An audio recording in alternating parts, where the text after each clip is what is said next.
Hey, are you managing your infrastructure as code? Maybe doing GitOps? Do you know how it all started? Why are we managing our infrastructure like that today? So this will be a very brief history of infrastructure as code. We'll talk about how it appeared, how it evolved, and finally ask the question, is it still relevant in 2025? So let's go. So we'll start with the core principles. Basically, all of the infrastructure as code tools and systems are based on those principles. First of all, declarative code. We're managing our infrastructure by declaring what needs to exist, not by explaining what needs to be done in order for it to exist. They're based on the principle of convergence. So when we declare what needs to exist, the system then continuously converges to that state that we've declared. This is called desired state configuration. So the declared state is the desired state, and the actual state is that state that converges to the desired state in order to become the new actual state. Storing that declared state description in code allows us to do versioning of infrastructure, so we can create different versions for different environments, for example. The guiding principle here is idempotency, so we can run this code multiple times, each time arriving at the same result for that specific version of the code. And finally, we can take this code and put it in a central location, and that becomes our single source of truth. This will usually be a code repository, and then there will be a central server that distributes that configuration information to multiple agents running on multiple servers. So let's talk about how this all came to be. Actually, our story starts more than 30 years ago in 1993 when Mark Burgess, a very talented human being, he's actually a professor of physics when he's not managing servers.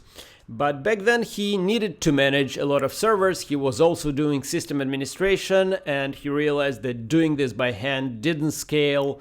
And he came up with this tool called CF Engine that was based on what he later called promise theory. Basically an idea that in order for multiple agents to effectively collaborate in a complex environment, each of them needs to maintain promises about their state. CF Engine became the first true infrastructure automation tool, and its key innovation was that continuous convergence to desired state that we already talked about. But these ideas were, back then, they were so novel that it took another 12 years until somebody else picked them up, and that was Luke Kanies that created Puppet in 2005. He created a new declarative domain-specific language for infrastructure. It was based on Ruby, which then was the most popular language among system administrators. It gave us the ideas of model-driven infrastructure, introduced graph-based dependency resolution, and also slowly led to enterprise adoption of infrastructure as code ideas. Puppet was great, but probably not flexible enough, which led Adam Jacob to create Chef in 2009. Chef was also based on Ruby because Ruby was still popular among system administrators back then. So this was infrastructure as declarative code, but it also allowed us to break out of the declarative code model and write actual procedural Ruby code in order to manage our infrastructure. It allowed developers to manage infrastructure as they were used to write their own code. But it probably also made infrastructure as code a bit too complex, because in 2012, Michael DeHaan said, enough of managing infrastructure with Ruby code, let's make it simpler. In 2012, Ruby also became much less popular with system administrators. They seemed to prefer Python with its simplicity. And of course, the object serialization language for Python is mainly YAML. That's why Michael based his tool called Ansible on YAML. He also said we don't want agents anymore. We can connect to all of the servers we need to configure by SSH. YAML simplified the playbooks, making them human readable. The learning curve became much less steep.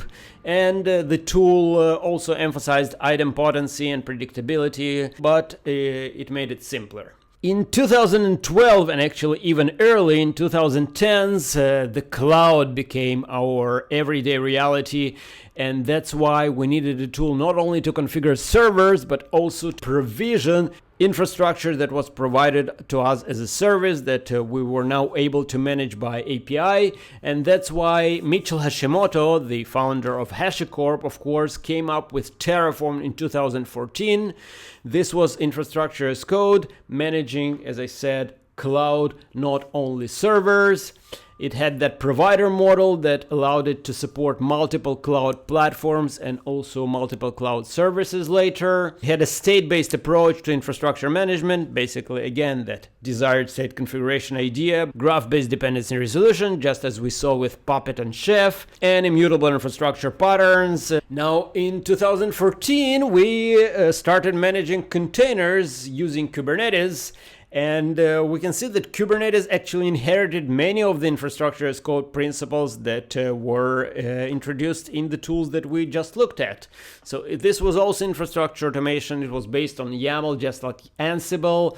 Instead of managing servers, we were managing containers, but also the underlying servers with their storage and network. It allowed us declarative configuration for distributed systems.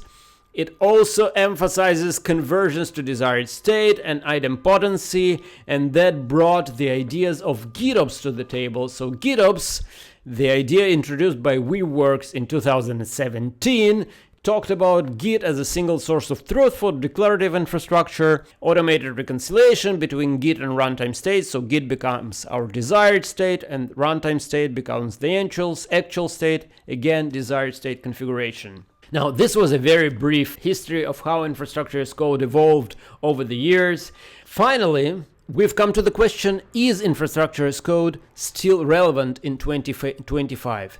So Adam Jacob, yes, that guy that created Chef in 2009 because he needed to manage a lot of servers. So Adam Jacob is coming to a webinar that we're doing on February 25th of 2025. So there's a lot of 20s, 20 and 25s. He's coming to that webinar that we're doing for Perfect Scale by Do-It, where he'll lay out all of his ideas regarding how engineers should be managing infrastructure today. And it's different from what infrastructure as code used to be. And if you want to know how you should be managing infrastructure according to Adam Jacob, the man who envisioned managing it by code 16 years ago, definitely come to the webinar. I'm sure it's worth it.